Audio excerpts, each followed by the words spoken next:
I still am going to keep saying Zach Werenski's name until he's not moved. They said they're going to talk with him after the draft, and that feels stupid.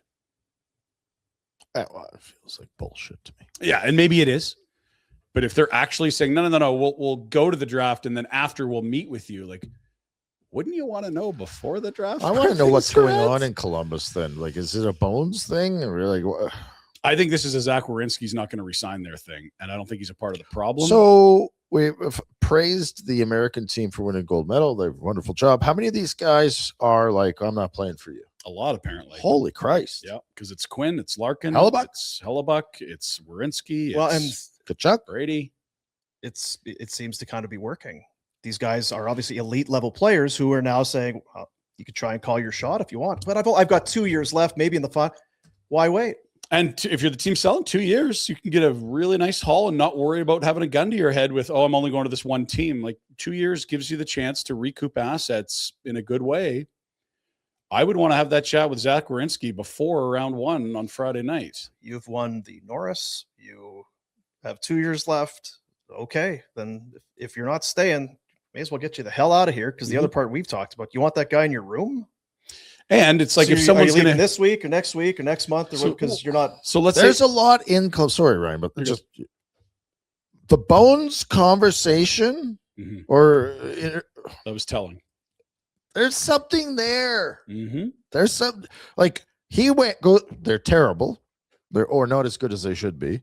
He goes in, and they're unbelievable. Go on a heater. And then he says that at the end of the year, ran out of steam. Something. Yeah. Oh, big time.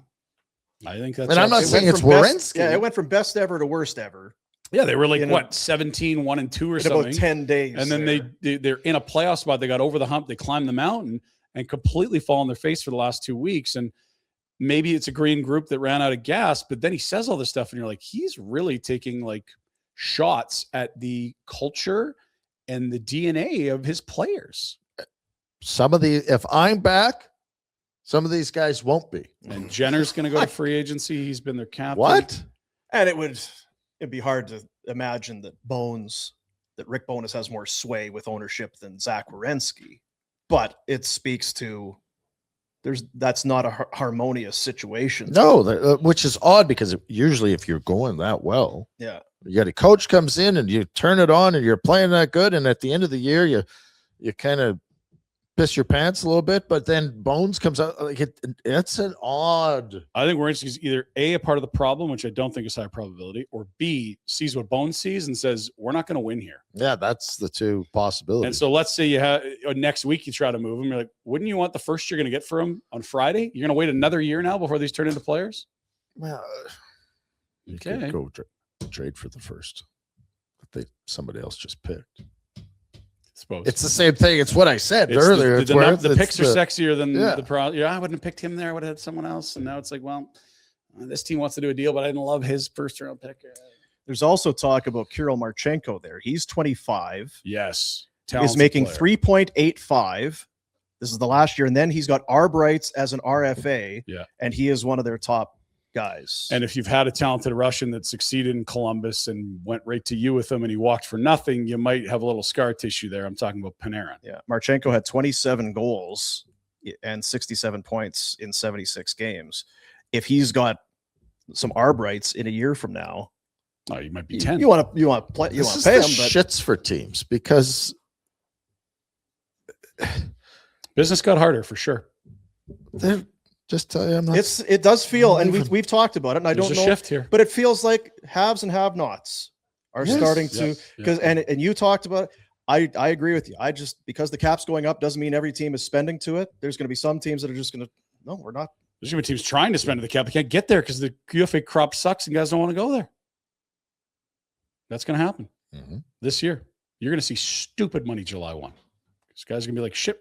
Like the Leafs have $22 million in cap space. When was the last time they weren't dry humping the cap? Crazy.